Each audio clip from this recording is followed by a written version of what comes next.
discipline. My motivation today is about discipline. I'm just going for a run. I don't feel like it. I've not felt like it for the past few days. But I've chosen to be disciplined. And I've chosen to go for the run. So, for me,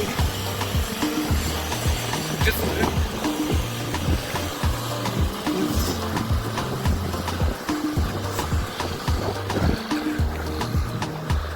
something that occurs when you do things that you probably do not feel like doing, but choose to do it. That is discipline. Discipline is to go for it. Discipline is to run when you don't feel like running. Let's do this. Let's be disciplined. Let's run when we don't feel like running. Let's be disciplined. Let's work when we don't feel like working. What? Let's be disciplined. Special thing about discipline is you go get it. Those who are disciplined get what they plan for. Those who are disciplined get their dreams. Those that are disciplined get that qualification. Those who are disciplined will be able to maintain a healthy body. So, get disciplined. Good afternoon, good evening, good morning, depending on where you are watching from. So say, I hope all is well where you are. And the title of my sharing today is titled Motivation for Discipline. And in sharing this, I would like to introduce the topic by asking you to be clear on what we're talking about when we talk about discipline. Because the discipline can be in two forms. It can be probably putting a child into the right place, or putting an individual or an employee into the right place, or it will be an act of following through our goals or our plans. So I'll use Merriam-Webster.com to define discipline, so that we are on the same page of what we are talking about when we talk about discipline. So listen carefully. A. So we're defining discipline. So it's, according to Merriam-Webster verbatim, it says control gained by enforcing obedience or order. So discipline is control that is gained by enforcing. So it's not getting obedience or order in any other way, but this is achieved by use of force or use of authority to get order and obedience. So it means if it's on you as a person, you force yourself to get order, or you force yourself to obey certain rules or a certain goal. And B, I'll quote Merriam-Webster verbatim again. It says orderly or prescribed conduct or pattern of behavior. So where there is discipline, there is order. It comes a second time, and there is a methodology or a particular pattern that is followed. So this is how discipline comes. True. And quoting Merriam-Webster verbatim again, C, it says self-control. So discipline on self is controlling yourself. It's controlling myself. Okay, I'll quote Dr. Anil K.R. Sinha, who said, open quote, discipline and commitment is a pathway to reach goals and dreams. Okay, so before I spoke about goals, so discipline is the pathway. So if I would like to go to the bathroom, there is a certain pathway that I need to follow to get to the bathroom. So if you have a goal, so if your goal is to buy a car, so discipline, and the car costs, for example, $10,000. So discipline will be to set aside money on a monthly basis until you get the $10,000, which can help you to buy the car. So the saving of money monthly. So if you are saving, say $100 or $1,000, depending on your level of income, that act of doing it monthly and consistently is discipline. And people who I regard as revolutionary in terms of discipline are sports people. And because everything rises and falls on leadership, like what John Maxwell says, the coaches take a very special place in ensuring or enforcing obedience and in enforcing certain behaviors of the team members. So I would like to quote an American football coach, what they had to say on discipline. And this is a legendary coach. So listen very, very carefully. So I'll quote Vince Lombardi, who said, open quote, football is like life. It teaches work, sacrifice, perseverance, competitive drive, selflessness, and respect for authority. So let's look at some of the factors that Vince puts forward. So he says sacrifice. So people who are disciplined sacrifice a lot. They sacrifice probably hanging out with friends, or going for a beer drink, or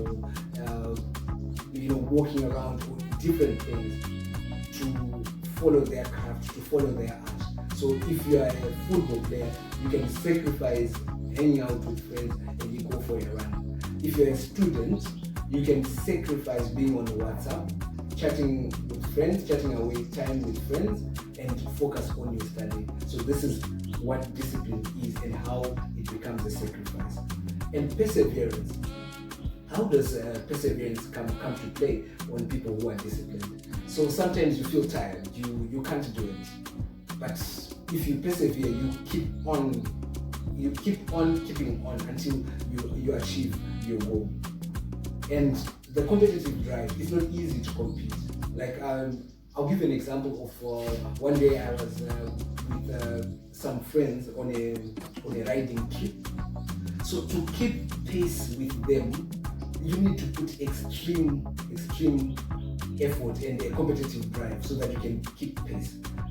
Because when you're riding with sports people, it's not a joke. It's like going, let's go. And you have to put effort, and you should have the competitive drive to keep on. And selflessness. So it means and in general, people are disciplined. To be in a team, they need to sacrifice some benefits that they would have for themselves, for another. So it means if we are going to run as a team, Even though probably I can run faster than everyone, I need to slow down my pace in order to catch up. If I'm the slowest, I'll need to pick up the pace to be with the team. So it means I'll forego my comfortable pace to keep on with everyone. And finally, Vince speaks about respect of authority. So to be a leader, you need to be the best follower as well. It says that the best leaders are, in fact, the best followers. So discipline also involves following authority and respecting authority. And as I always do, I'll quote the good book. What does the good book say about discipline? And I'll quote it verbatim so that we can look at it, and this is what will give sort of a background that this issue of discipline did not start today, but it has been there for ages and ages, and has helped to differentiate people who become successful and those who don't achieve their goals. So listen carefully. I will quote the good book. Do you not know that in a race all the runners run, but only one receives the prize? So run that you may obtain it. Every athlete exercises self-control in all things.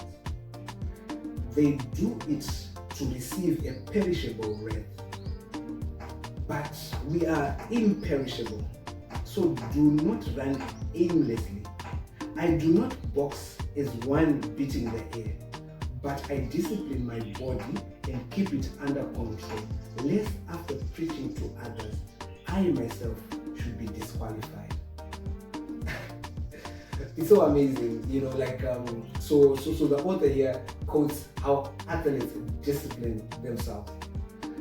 He quotes how boxers train. I love to watch some videos of boxers, you know, like working out, trying. You know, it's so liberating. It's so inspiring. How they go about it, how they train themselves until the match so that they become victorious. And if you go to a boxing match and you have not disciplined yourself to train, oh my goodness, you'll be in trouble and you will receive plenty of blows. And to make it more interesting, I'll look at some recent developments, what the people who are studying discipline in this day and age or in contemporary time are saying. So to do this, I will quote Jabo who on entrepreneur.com in 2017 say, the common factor that every successful individual talk about in every interview and every post in is their self-discipline. Regardless if you are talking to a businessman, a sports player, or an artist, self-discipline is a fundamental element to success in many areas in life. So the topic of discipline or self-discipline doesn't only apply to people who are on jobs. It doesn't apply only to students. It doesn't only apply to sports people. It applies to many people.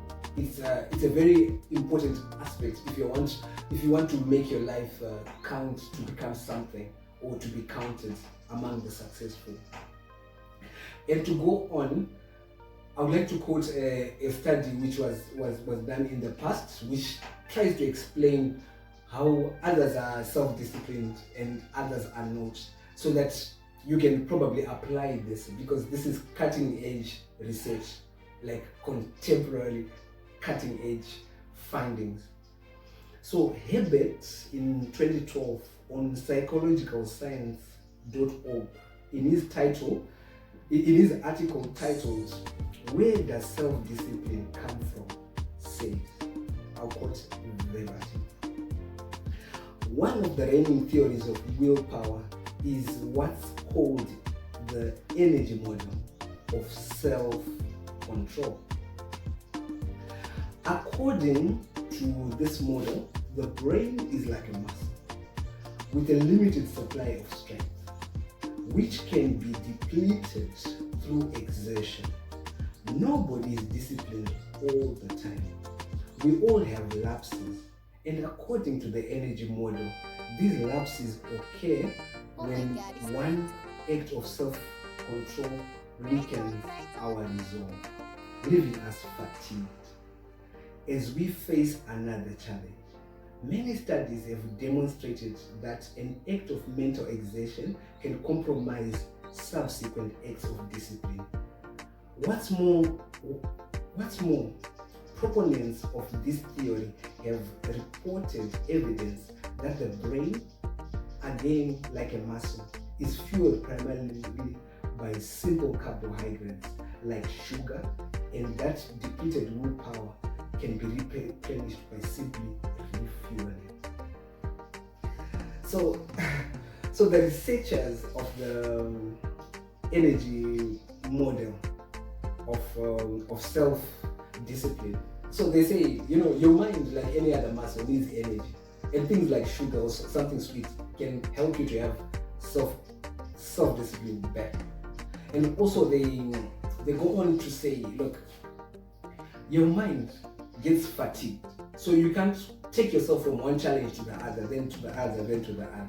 It gets fatigued, and like any muscle which gets fatigued, it needs rest. So for me, I'll put it to you to say, look, with your mind, you need to rest your mind, you need to feed your mind.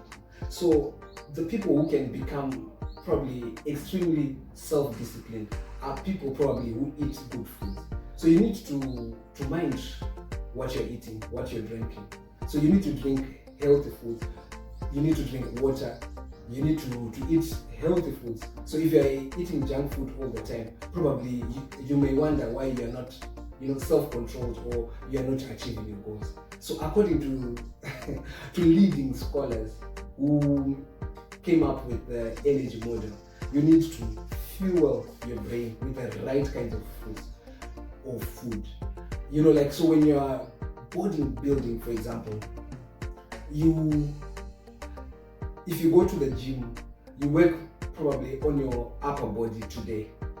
Then tomorrow when you're back to the gym, you don't work on your upper body continuously. You work on your lower body. So if I lift weights and work on the biceps, on the triceps, on the shoulders, different muscles on top, tomorrow when I go, I will work on lifting weights that work on my legs and run probably on a treadmill. So with your mind, it should be similar, that you need to, as you exercise your mind on certain tasks, you need some time to rest and recover. And beyond that, the successful bodybuilders will not eat anything, and they will also have some supplements that can help them to properly and healthily grow the muscles. So the brain, like a muscle, in this moment, you need to eat good foods, eat healthy, and have time to rest. And in conclusion, I will conclude by quoting Herbert again, who in 2012 said, "Willpower is the key to much that's good in life. Willpower is what makes us save for the future rather than splurge now. It helps us to keep our heads down, studying and working when we really don't feel like it, to earn that degree or promotion. Willpower allows us to say no to the tempting cigarette, extra dessert, a second glass of whiskey, and to hop on the treadmill. And of course, failures of self-control can sabotage all these goals." So, what more can I say? I'll say to you, be self-disciplined and you will achieve all that you set out to do. And I believe in you. I believe you will be the greatest that you were created to be. Thank you. Target was 5 kilometers, and I've managed to do. Oh, I'm now on my extra mile. Do the extra mile.